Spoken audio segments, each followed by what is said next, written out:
Todo mundo sabe que nós estamos vivendo mais, né? No começo do século passado, o homem vivia em torno de 40 a 45 anos. E nós estamos observando a cada ano ou a cada década um aumento da chamada longevidade. Isso significa que em 2025 nós teremos uma grande parcela da população mundial de indivíduos considerados idosos, ou seja, indivíduos acima de 60, 65 anos. Mas o interessante é que nós atinjamos, né, cheguemos a esse nível de idade, a esse patamar de idade, com condições saudáveis de vida, né?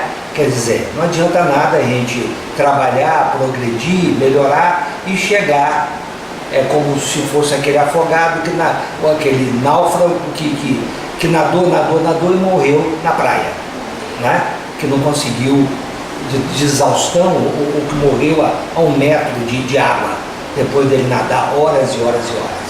Então o que nos adianta a gente trabalhar a vida toda e ao atingir a idade de 55, 60 anos, nós já estamos depauperados, destruídos em termos de saúde.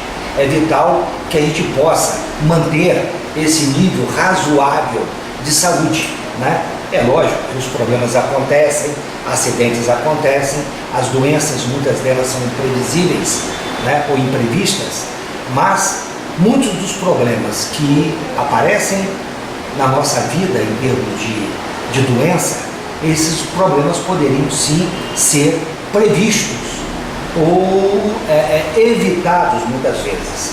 Eu, por exemplo, digo que adianta você ser um atleta, um indivíduo que cuida da sua saúde, que vive correndo, que vive fazendo dieta, que você não fuma, não usa droga, não bebe, tem sexo controlado, você faz tudo muito certinho, mas você tem a mania de subir em montanhas, né? E correndo um risco enorme.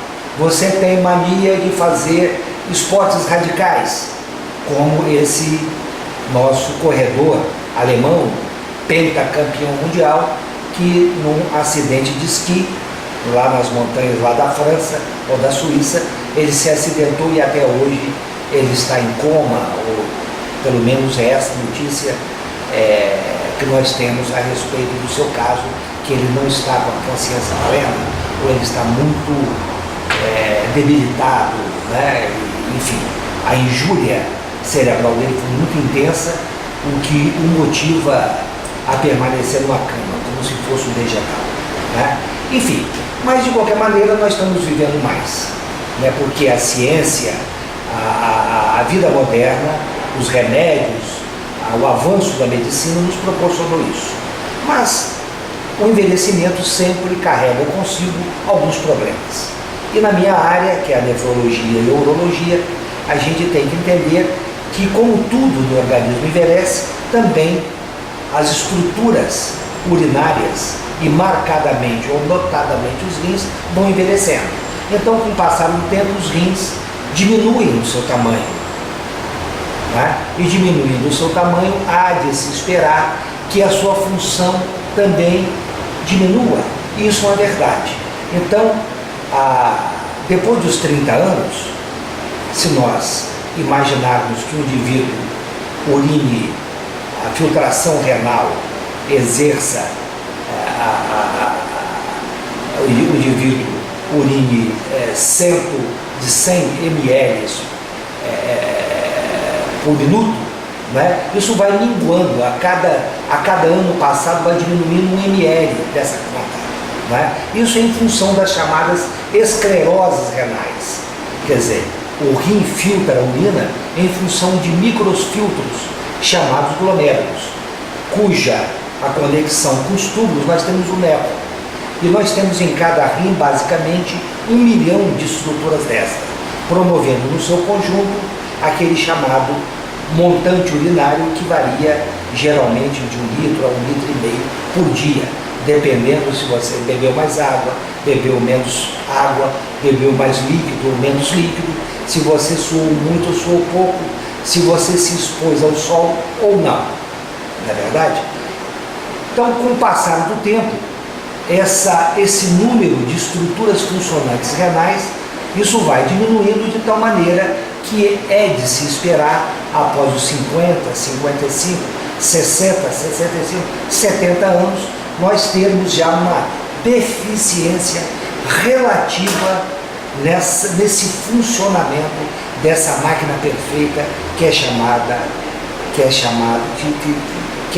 rim, né? Enfim, de tal maneira que se o indivíduo comer aos 60 ou 65 anos a mesma quantidade de carne ou ingerir a quantidade de proteína que ele ingeria aos 20 ou 30 anos, possivelmente ele vai ter um aumento das chamadas escórias azotadas. Aí eu me refiro à ureia e creatinina, né? Que geralmente aumentam com o passar do tempo.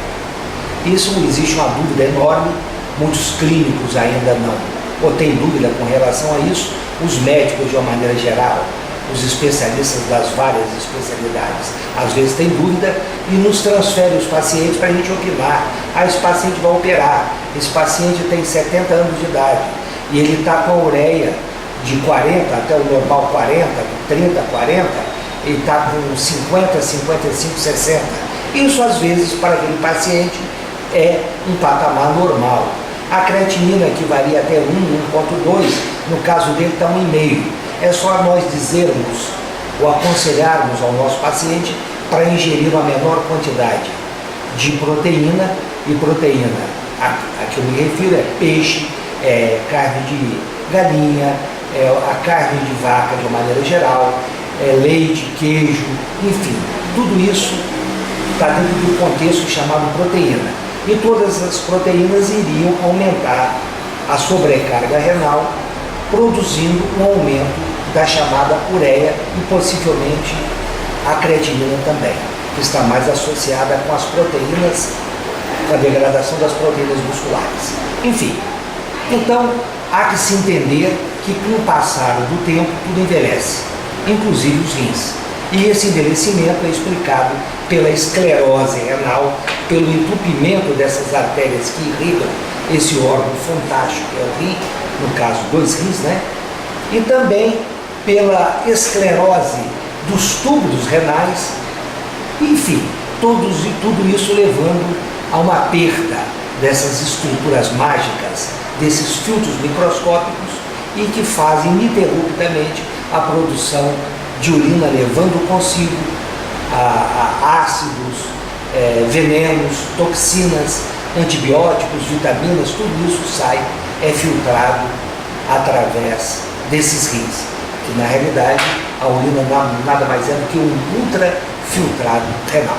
Esse é o recado de hoje.